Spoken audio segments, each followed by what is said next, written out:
ரங்கநாதனும் அந்த combination director யார் இந்த படம் பண்ணிக்க இவங்க எல்லாம் வந்து என்ன தைரியத்துல இருக்கிறாங்க படத்தை சார் பெரிய நிறுவனங்கிறது இல்லைங்க. பெரிய நிறுவனம் ஏன் அவங்க கிட்ட போனாங்கன்னா அவங்க ஆல்ரெடி ப்ரூவ் பண்ணாங்க. அதனாலதான் பெரிய நிறுவனம் அத மாதிரி ஆளுகளை வந்து அதை விட்டுருங்க. திறமையான ஆளுகளை டிராகன் படத்துக்கு கூட்டம் வந்தது காரணம் பெரிய நிறுவனம் தயாரிப்பு பண்றதுனாலயா அந்த படத்துக்கு கதாநாயகனாலயா? அதெல்லாம் கிடையாது.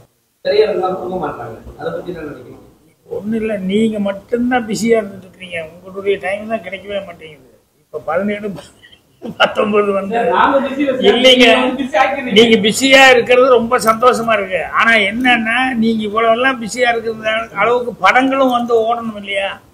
அதுக்கு வந்து என்னன்னா தேட்டர் தட்டுப்பாடுங்கிறாங்க, வியாபாரம் தட்டுப்பாடுங்கிறாங்க, அப்புறம் வந்து கோடிகளை மட்டும்தான் நம்பிட்டு படம் எடுக்கிறாங்க.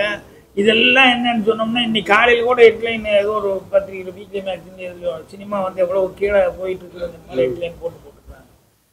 ஒரு 3-4 படத்தை தவிர்த்து வேற எந்த படமும் ஓடலை தன்னால் எடுத்ததுல அப்படின்னு சொல்லிட்டு. அதனால தேட்டர்கள் இதெல்லாம் வந்து எல்லாம் சங்கங்கள் தான் 3-4 சங்கமா ஆயிட்டு இருக்கு. ஒவ்வொன்றும் இந்த சங்கம் 2 சங்கம், அந்த சங்கம் 2 சங்கம் அப்படின்னு சொல்லி ஆயிட்டு இருக்க ஒழிய சினிமா எடுக்கிறதுக்கு முதல்ல கொஞ்ச நாளைக்கு முன்னால கூட ஓடிடி அப்படின்னு சொன்னோடனே அது ஏதோ ஹார்ட் கேக் மாதிரி எல்லாரும் நினச்சிக்கிட்டு சந்தோஷப்பட்டுக்கிட்டு இருந்தாங்க. இப்போ கடைசியில் பார்த்தா ஓடிடி வந்து தேட்டரில் நீங்கள் போட்டு வாங்க அப்புறம் பார்த்துக்கலாம் அப்படின்ட்டாங்க போலுக்கு. அதனால் இப்போ அதுவும் பிரச்சனையாக பார்த்துட்டு இருக்காங்க. அதனால் இந்த சினிமாக்களில் பொதுவாகவே சினிமாக்கே சோதனையாக தான் இருக்குது. இதுக்கு நடுவில் என்னென்னா நல்ல படங்கள் எடுத்தால் நீங்களும் நல்லா எழுத முடியும். ஸோ படங்கள் நல்லா எடுக்காமல் வந்து நீங்கள் அதை பண்ணுங்கள் இதை பண்ணுங்கள் அப்படின்னு சொல்லி கேட்டுக்கிறதுல பிரயோஜனம் இல்லை. அப்புறம் அதே மாதிரி படங்கள் எடுக்கிறதுக்கு இப்போ சித்ரா சொன்னார், கதை ஒன்றும் இல்லாமல் வந்து என்ன காசு போட்டு பண்ணாலும் அது வந்து அதனால எந்த விதமான யூஸும் வந்து போகிறதில்லை. ஸோ எல்லாருமே ஒரு காலத்தில் வந்து புதுமுகங்கள் இப்போ வந்து முதல்ல யார் நடிச்சிருக்கான்னு சொல்லி கேட்டு தான் பேச ஆரம்பிக்கிறாங்க. எல்லாரும் முதல் நடிக்கும் போது மட்டும் எப்படி இருந்தாங்க? எல்லாருமே எல்லாம் தெரிஞ்சவங்களாக இருந்தாங்க. அதனால புதுமுகங்களுக்கு வந்து இது இந்த மாதிரி ப்ரொடியூசர் எங்கள் வெளியூர்லேருந்து வந்து இங்கே நம்மளை நம்பி தமிழகத்தில் வந்து படம் இருக்கான்னா அதுக்கு மற்றவங்க எல்லாருடைய சப்போர்ட்டும் நல்லா இருக்கும். அதனால் நீங்கள் சொல்கிற தேட்டர் ப்ராப்ளம் எல்லாம் சங்கத்தில் கேட்க வேண்டிய கேள்வி என்ன கேட்டீங்க? இங்கே வந்து ஒரு படம் ரிலீஸ் ஆகிறதுக்கு வர படம் எல்லாத்தையும் ஸ்டாப் பண்ணி வச்சிருந்தாங்க. தெரியும் இல்லை சார், சில நேரங்களில் சில பேர் அதே சினிமா துறையில பெரிய ஜாமானா இருக்கு, நீங்களாம் கேட்க மாட்டீங்க. அது சங்கம் நிறைய இருக்குன்றீங்களா? இல்ல சார், சங்கம் தான் கேட்கணும் சார். இது வந்து தனிப்பட்ட ஆளு சித்ராவோ நானா போய் தனியா பேசணும். நாங்க மேடை கிடைச்சா இப்படி பேசுவாங்க, கஷ்டமா இருக்குதுன்னு அதான் பேச முடியும். இது வந்து அந்த தீர்வுக்கு வந்து அந்த சங்கம் வச்சிருக்காங்கல்ல, அவங்க தான் போய் அதுக்கான முயற்சி பண்ணணும். கவர்மெண்ட் வந்து அது அக்கறை எடுத்து அவங்களும் பண்ணணும். அது விட்டு போட்டு தேட்டர் இல்லாம என்ன ரொம்ப நாள். கேரளா வந்து கவர்மெண்ட் இதே சினிமா நஷ்டம் ஆகுதுன்னா ஓடிடி ஆரம்பிச்சிருக்காங்க. இங்கே தமிழ்நாட்டுல ஏன் சினிமாவை கண்டுக்கவே மாட்டாங்க? கலைஞர் இருந்தாரு, ஜெயலலிதா இருந்தாங்க, அவங்க சினிமா துறையில் வந்ததுனால அவங்க இதை பார்த்துட்டு இருந்தாங்க. என்ன நஷ்டம் கஷ்டம் இப்போ இருக்க ஆட்சியாளருக்கு அதை பத்தி தெரியுமா தெரியாதான்னு தான் கேட்போம்.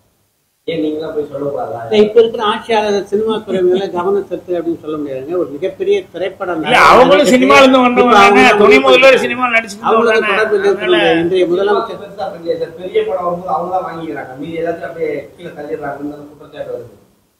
நீங்க சொல்ற மாதிரி துணை முதல்வர் சொன்னீங்களே, அவங்க ஒரு கம்பெனி வச்சிருக்காங்க, ஒரு படம் ரிலீஸ் ஆகுது விடாமுயற்சி, மீதி எல்லா படத்தையும் லாக் பண்ணி வச்சிருக்காங்க. அப்ப மக்கள் எந்த தேட்டருக்கு போவாங்க? எந்த தேட்டருக்கு போனாலும் அதெல்லாம் பார்ப்பாங்க. சின்ன படங்களை போய் பார்க்க முடியாதுல்ல. அவங்கள விட்டுருங்க, சினிமா இல்ல வேற யாராவது வேற ஒரு புது விநியோகஸ்தராக இருந்தாலும் அஜித் படம் வருது, ராம் சேவா படம் வருது, திரையரங்காரங்க யாருக்கு தேட்டர் கொடுப்பாங்க எனக்கு சொல்லுங்க சார். எம்ஜிஆர் படமும் வருது, சிவாஜி படமும் வரும்போது அங்க ஜெமினி படமும் வரும்ல, விட்டு பாருங்க சொல்லுவோம். நீங்க எல்லாம் போய் கேட்கலாம். இப்போ அந்த மாதிரி படங்களுக்கு எல்லாம் வந்துட்டு தான் இருக்குது.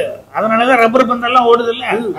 பின்னெல்லாம் அதெல்லாம் கலெக்ஷன் பண்ணிச்சு. அவன் வந்து ரங்கநாதனும் அந்த காம்பினேஷன் டைரக்டர் யார் இந்த படம் பண்ணிக்க இவங்க எல்லாம் வந்து என்ன தைரியத்துல இருக்கிறாங்க படத்தை? சார் பெரிய நிறுவனங்கிறது இல்லைங்க. பெரிய நிறுவனம் ஏன் அவங்க கிட்ட போனாங்கன்னா அவங்க ஆல்ரெடி ப்ரூவ் பண்ணாங்க. அதனாலதான் பெரிய நிறுவனம் அத மாதிரி ஆளுகளை வந்து அதை விட்டுருங்க. திறமையான ஆளுகளை டிராகன் படத்துக்கு கூட்டம் வந்தது காரணம் பெரிய நிறுவனம் தயாரிப்பு பண்றதுனாலயா அந்த படத்துக்கு கதாநாயகனாலயா? அதெல்லாம் கிடையாது. கதாநாயகனாலதான் அந்த பிரதீப் ரங்கநாதனுடைய முந்தைய படம் மிகப்பெரிய வெற்றி அப்படின்றனால அந்த படத்தை ஏஜிஎஸ் இல்ல நீங்க தயாரிச்சிருந்தாலும் இந்த அளவுக்கு எல்லா தியேட்டர்லயும் எதிர்பார்ப்பு இருந்ததுங்க. முதல்ல ஆல்ரெடி ப்ரூவ் ஆனதுனால எதிர்பார்ப்பு இருந்தது. முக்கியமான விஷயமே தவிர தயாரிப்பு நிறுவனம் காரணம். பிரதீப் ரங்கநாதன் யாருங்க புதுசும் இல்லாம முதல்ல எப்படி ப்ரூவ் பண்ணாரு? ஒரே படம் தானுங்க.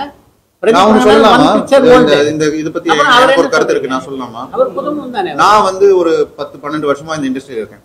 நான் இதுல பார்த்ததுல எல்லாமே வந்து நல்ல படம் நல்ல கதையா இருந்துச்சுன்னா ஓடிடுது. ஓகே, அதுக்கு வந்து நீங்க வந்து வாய்ப்பு கிடைக்க மாட்டேங்குதுன்னு சொல்றீங்க. தியேட்டர்ல ஓடுறதுக்கு எனக்கு தெரிஞ்சு வாய்ப்புலாம் கிடைக்குது. இப்போ எங்க படம் ஒரு சின்ன படம் தான். நாங்க வந்து போய் இப்போ ஒரு தியேட்டர் ரிலீஸ்க்காக பேசும்போது யாருமே நோன்னு சொல்லலை எங்ககிட்ட. எல்லாருமே நாங்க பார்த்து சொல்றோம்னு சொல்றாங்க. ஆனா வந்து எல்லாராலையும் ஒரு நாளைக்கு அந்த 5 ஷோ கொடுக்க முடிய மாட்டேங்குது, 3 ஷோ கொடுக்க முடிய மாட்டேங்குது. ஏன்னா அவ்வளவு படங்கள் வருது. இந்த வீக்கெண்ட் வந்து 10 படம் வருது. எல்லாமே சின்ன படங்கள் தான். நீங்க சொல்ற மாதிரி ஒரு பெரிய படமும் வரல.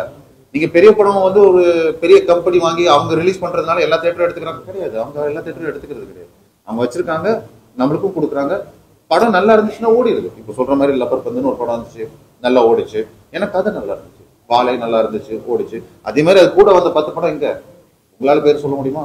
முடியாது. ஏன்னா மக்களே வந்து ஒரு கருத்து வச்சிருக்காங்க. இப்படி படம் பார்த்துட்டு ஒருத்தன் வந்து நல்லா இருக்குன்னு சொன்னான்னா அதை கேட்டுட்டு இன்னொருத்தங்க போய் பாக்குறாங்க. அப்படியே ஹிட் ஆகுது படம். எங்க படமும் அப்படி வரும்னு எனக்கு ஒரு நம்பிக்கை இருக்கு. ஏன்னா அந்த படம் இந்த படமும் அந்த மாதிரி ஒரு நல்ல கருத்து வச்சிருக்கோம், நல்ல கதை இருக்கு. அண்ட் அதுக்கப்புறம் வந்துட்டு இது வந்து ஒரு ஒரு ஒரு உண்மை கதையா இருந்தாலும் அதுல வந்து ஒரு சின்ன ஃபேண்டசி மாதிரி ஒரு ட்விஸ்ட் இருக்கு. நல்ல விஷயங்கள் வச்சிருக்கோம் இந்த படத்துல. ஸோ இப்போ எங்க படமும் ஹிட் ஆகணும்னா அதுக்கு எப்படி பண்றது? உங்களை மாதிரி ஆளுங்க வந்து ப்ரெஸ்ல போடுறது, பப்ளிசிட்டி பண்றது.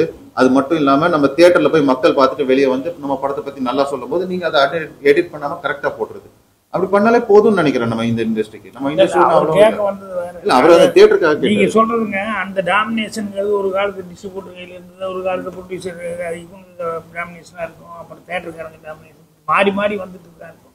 இப்போ டைரக்டர்களுக்காக அப்படின்னு சொல்லிட்டு ஒன்று இருந்தது இல்லையா? அப்புறம் ஹீரோக்களை பிடிச்சா தான் டைரக்டர் பிடிக்க முடியும்னு வந்தது. அப்புறம் ப்ரொடியூசர்களே பெரிய பெரிய பேனர்ல இருக்கிற ப்ரொடியூசர்களே முதல்ல ஹீரோ கிட்ட கதை சொல்லிட்டு வாப்பா அது ஓகேன்னா எவ்வளோ கோடி வேணாலும் நான் கொடுக்குறேங்கிற மாதிரி அவங்களே கொடுக்குறாங்க. எல்லாமே இப்படி இருக்குது. ஸோ அதனால இன்னைக்கு எல்லாருக்குமே ஒரு தட்டுப்பாடுங்கிறது என்னன்னா ஓரளவுக்கு கொஞ்சம் புரிஞ்சுக்கிட்டாங்க. என்னன்னா கோடிகளை இறக்கிறதுனால கண்டிப்பா பணம் ஓடிட போறது இல்லை. நல்லபடியா வந்து கதை மற்றதெல்லாம் நல்லா இருந்ததுன்னா கரெக்டா இருக்கும். ஒழிய வேற பிரம்மாண்டங்கள் அது இதெல்லாம் பண்ணி மட்டும் சர்வீஸ் பண்ணி ஒன்றும் பண்ண முடியாது அப்படிங்கிறது இப்போ புரிஞ்சுக்கிட்டாங்க. அதனால வந்து அது ரொம்ப சந்தோஷமா இருக்கக்கூடிய சமாச்சாரம் என்னன்னா இந்த சின்ன சின்ன படங்கள் எல்லாம் வந்து டக்குன்னு பெரிய ஹிட் ஆகுறதுங்கிறது நமக்கு ரொம்ப ஹாப்பியான ஒரு இதாக இருக்கு. அதுக்கு பத்திரிகை ஒரு முக்கியமான காரணம். முக்கியமான விஷயம் சொல்ல நினைக்கிறேன். இது போன்ற விஷயங்கள்லாம் நம்ம பேசுறதுல ஆச்சரியம். இந்த நிகழ்ச்சி எதுக்காக ஏற்பாடு செய்யப்பட்டதுன்னா எனை சுடும் பணி படத்தை எப்படியாவது மக்களுக்கு கொண்டு போய் ஒரு நிமிஷம் சொல்லிடுறேன். இதை கொண்டு போய் சேர்க்கறதுக்காக ஏற்பாடு செய்யப்பட்ட நிகழ்ச்சி. இதுல உங்க ஆர்வம் காரணமா இது போன்ற விஷயங்களுக்கு கேட்டு தெளிவு பண்ணணும் அப்படின்னு கூட நீங்க கேள்விகள் கேட்கலாம். ஆனா செய்திகளை பிரதானப்படுத்தும் போது எனை சுடும் பணியை பற்றி போட்டு உள்ள இதை பற்றி போடுங்க, தப்பு இல்லை. ஆனா இதை வந்து தலைப்பு செய்தியாக்கி எதுக்காக இந்த நிகழ்ச்சி ஏற்பாடு செய்யப்பட்டதோ அந்த கவன சிதறவு இல்ல அப்படி நீங்க நினைக்காதீங்க. நீங்க அது கூடவே வேற ஏதாவது கேப்ஷன் வச்சுக்கோங்க, நீ வச்சுக்கோங்க.